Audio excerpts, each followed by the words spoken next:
শাস্ত্রমতে স্নানযাত্রার পরে জগন্নাথ দেবের গায়ে জ্বর আসে, তাই বুধবার থেকে 15 দিনের জন্য গর্ভগৃহে লোকচক্ষুর আড়ালে চলে যাবেন তিনি। সঙ্গে বলরাম ও সুভদ্রা।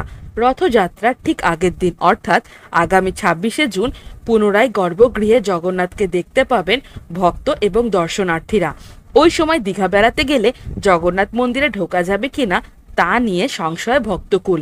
তবে তাদের জন্য সুখবর দিয়েছেন জগন্নাথ মন্দিরের দায়িত্বপ্রাপ্ত ইসকনের সহসভাপতি রাধারমন দাস।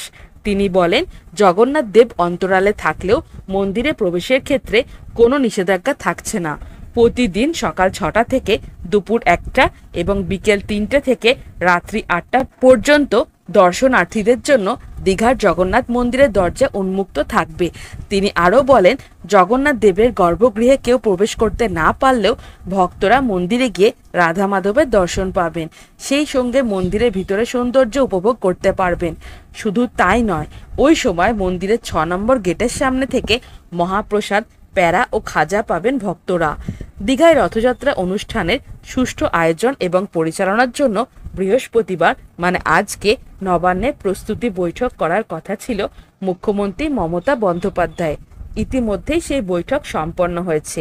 বৈঠকে থেকেছিলেন মুখ্য সচিব মনোজ পন্থ, স্বরাষ্ট্র সচিব নন্দিনী চক্রবর্তী, ডিজি রাজীব কুমার সহ ইসকনের কর্তারা। বুধবার স্নানযাত্রা উপলক্ষে দীঘার জগন্নাথ মন্দিরে নিজের বাড়ির গাছের আম, কাঁঠাল পাঠান মুখ্যমন্ত্রী। ওই ফল দিয়েই ভোগ নিবেদন করা হয়েছিল বলে জানান রাধারমন। এখন জগন্নাথ মন্দিরে প্রবেশের জন্য কোনো টাকা দেওয়ার নিয়ম নেই। ভক্ত এবং দর্শনার্থীরা মন্দিরে প্রবেশ করতে পারবেন দুদিক থেকে।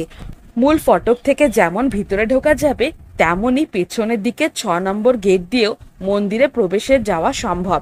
তবে মন্দিরে প্রবেশের আগে জুতো জোড়া অবশ্যই বাইরে রেখে আসতে হবে। কেবলমাত্র 6 নম্বর গেটের কাছেই মন্দিরে সুরক্ষা কর্মীদের নজরদারিতে জুতো রেখে ভেতরে যাওয়া যাবে। জানা যাচ্ছে, বুধবার শাস্ত্রীয় নিয়ম মেনে 108 কলসি পবিত্র জল দিয়ে দেবতাদের স্নান করানো হয়েছে। পুরীর উপচার মেনে 108টি তীর্থক্ষেত্র থেকে আনা বিশেষ জলে মেশানো হয়েছে গঙ্গা জল, তুলসী পাতা, কাঁচা দুধ, আতর, চন্দন এবং কর্পূর। সেই সঙ্গে জগন্নাথ দেবকে 56 ভোগ অর্পণ করা হয়েছে, যেখানে মুখ্যমন্ত্রীর বাড়ির থেকে আনা আম, কাঁঠালও রাখা ছিল। মন্দির সূত্রে জানা গিয়েছে, দীঘার জগন্নাথ মন্দিরে রথযাত্রা মহড়া দেওয়া হয়েছে।